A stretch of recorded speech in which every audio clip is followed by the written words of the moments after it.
Welcome to Audiobook 365 Stories. Miss Dearborn came back to Hillcrest. She brought with her a little girl and boy. They were the kids of her close friend from college. Sadly, her friend and her baby had passed away. Jenny and Lenora went to see Miss Dearborn that afternoon. They found out that she would take care of the little ones for a year. During that time, their dad would travel around the world. After that, he would come back and make a home for them. Miss Dearborn and Jenny didn't talk about their feelings, but Jenny really hoped that things would turn out well for Miss Dearborn after all her hard work. Lenora suddenly said, "I wish you could take one more student, Miss Dearborn. My family wants me to spend the winter in California because our Dakota winters are harsh. I'll stay with the Warners, just like I've been doing for the past 2 months." Miss Dearborn was happy about the idea. She thought it would make their little school complete. She knew Jenny would enjoy having Lenora around. Lenora wondered if Miss Dearborn knew who Jenny's real sister was. But then, the little Austin girl came to Lenora for help with her doll, and they changed the subject.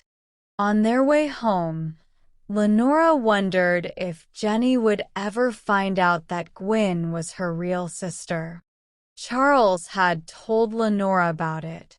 She knew that in the fall, Gwyneth would become her sister-in-law, which would bring Jenny and Lenora even closer. Lenora wished she could tell Jenny everything, but she promised not to. When they got home, Susan Warner was very excited. Gwyneth had come by to visit. Even after learning that Jenny and Lenora had gone to see Miss Dearborn, Gwyneth stayed on the porch chatting with Grandma Sue. "Guess what? She even invited us to a party Mrs. Poindexter Jones is throwing for Charles's birthday. Gwen asked if I could make the chocolate cake with 21 layers, just like Harold wanted, but we'll have the party at the big house." At first, Jenny seemed a bit sad, but then her face lit up with joy. She clasped her hands together and exclaimed, "Oh, Grandma Sue, it's going to be a real party, isn't it? And I can wear the pretty new dress Lenora gave me. I was worried I'd never get to wear it." Grandma Sue nodded. Then she shared, "There's been a strange change in Gwyneth Poindexter Jones. She's much nicer now, whatever it is. I think her mom is happy about it. Maybe she's been a bit disappointed in her before." Jenny surprised them by saying, "Gwen is so pretty. I really wish she would love me." Susan Warner looked up from shelling peas, surprised by Jenny's words. Even after the girls went inside so Lenora could rest, Susan couldn't stop thinking about Jenny's longing tone and her words about wanting Gwen to love her. What did it mean? Jenny couldn't possibly know that she and Gwen were sisters. Tears filled Susan's eyes without her meaning to. If Jenny ever finds out, she'll know that C and I aren't her real grandparents.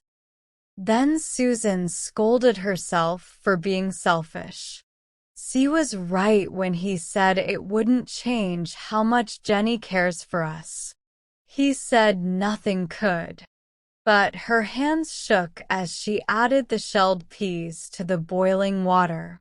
Wiping her eyes with her apron, Jenny came into the kitchen.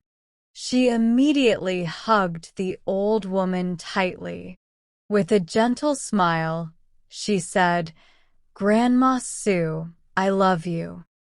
Then, she held the old woman at arm's length and exclaimed happily, "Oh, Grandma Sue, isn't it wonderful, wonderful, that you, Grandpa C, Lenora, and I are going to a real party?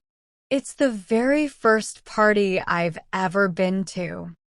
But Grandma Sue objected. "Now, dearie, Grandpa C and I aren't planning to go with you young folks. It wouldn't be right, considering we're hired by Mrs. Poindexter Jones." Jenny's cheerful expression faded.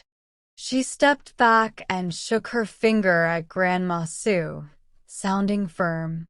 "All right, Mrs. Susan Warner, then we might as well return the party dress to the store. If you and Grandad aren't welcome at Gwynette's party, then neither am I. So it's settled." "What's all the fuss about?" a friendly voice asked from the doorway. It was Grandpa C, carrying a brimming pail of milk. Jenny turned to him and made her final decision clear. The old man adjusted his straw hat and smiled. "Dear, I'd agree with you, but I promised Harry and Charles. I can't go back on my word. They said it wouldn't be a real party for them if you and I weren't there. And Mrs. Poindexter Jones even sent Harry specially to invite us." Jenny nodded decisively. "There, it's settled then." "Oh, good." Here's Lenora, looking refreshed from her long nap. Smiling at the pretty newcomer, she said, "Come this way, Miss Gale, if you want to see Grandma's amazing cake."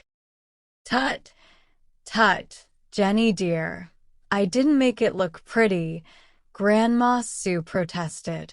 Jenny opened a pantry door, revealing a huge chocolate cake on a shelf. "Look, there are 21 layers. They're thin but light as feathers. And the chocolate filling is fluffy with whipped cream." "How pretty it is," Lenora said, tears welling up in her eyes. "I wish our dear mother could see the cake you made for her son's 21st birthday." Coming closer, she admired, "Jenny, how did you make those white frosted letters and the flower wreath? They look like orange blossoms." Jenny beamed proudly at her grandparents. "See, I'm a natural artist." Miss Gale recognized the flowers. "Look, here's the spray I copied. We're going to put a wreath of real flowers around the edge of the plate. But I thought orange blossoms were for weddings." Lenora started, wondering if Charles's secret was out. Jenny replied matter-of-factly, "A 21st birthday is just as important." Lemon blossoms didn't seem right. Grandma Sue was busy at the stove, and Grandpa C was straining milk. "Girls, everything's ready," Grandma Sue called. "You'll need time to get ready." The old man took off his hat and washed at the sink. As he dried his face, his eyes sparkled. "It'll take us a while to get ready for this party, Susie wife," he said, sitting at the table. Grandma Sue shook her head. "I wish you hadn't promised Harry so quickly. We'll feel out of place."